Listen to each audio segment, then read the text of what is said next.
तुम्हाला फक्त 2 दिवसात मस्तपैकी फिरून यायचं आहे तर व्हिडिओ पूर्ण बघा व व्हिडिओ शेअर देखील करा। मस्तपैकी 2 दिवसात तुम्ही खूप चांगले ठिकाण अनुभवणार आहोत, तर तुम्ही देखील या। तर मित्रांनो, आपण ट्रिप प्लॅन करतोय ते ठिकाण म्हणजे आपले दिव्यागर।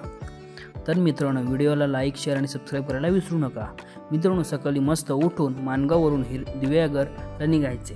माणगाववरून 47 किलोमीटर एवढ्या अंतरावर आहे व पुण्यावरून सकाळी निघाला तर तांबिनी घाट पकडून सकाळी मस्त माणगावला यायचे। तिथून म्हणजे दिव्यागरला जाण्यासाठी 4 ते 5 तास लागतात। दिव्यागर जणू स्वर्गच असे म्हटले जाते। तेथील वातावरण पाहून मन मात्र प्रसन्न होते। जवळच मस्त बीच देखील आहेत। ते राहण्यासाठी रिसॉर्ट देखील उपलब्ध असतात, पण ते पूलसुद्धा असतात। त्यासाठी तुम्ही अगोदरच देखील बुकिंग करू शकता। विकेंडमध्ये 2-3 हजारपर्यंत एक रूम मस्त मिळू शकते।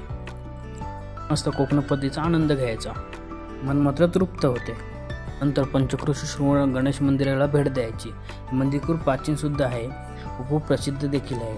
तिथे जवळ मस्त एक गणपती मंदिराचं आहे, नंतर रूपनारायण मंदिर सुद्धा आहे। प्राचीन पुष्करणी देखील आहे।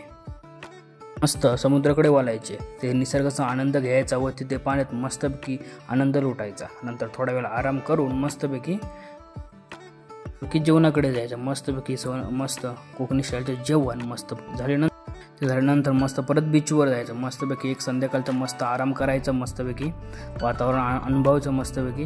त्यानंतर संध्याकाळी मस्त सूर्यास्त बघण्यासाठी मस्तपैकी आनंद घ्यायचा सूर्यास्ताचा। दुसऱ्या दिवशी सकाळी उठल्यानंतर मस्तपैकी फ्रेश व्हायचं आणि श्रीवर्धनकडे निघायचं। श्रीवर्धनचं बीच बघू शकता, खूप सुंदर असं आहे। तिथे वातावरण देखा एक नंबर वातावरण आहे। तिथील मस्त पाणी, समुद्र देखील खूप सुंदर आहे। मला यायचं असेल तर या ठिकाणी नक्की वेळ देऊ शकता। व्हिडिओ कसा वाटला ते नक्की कमेंट करून सांगा।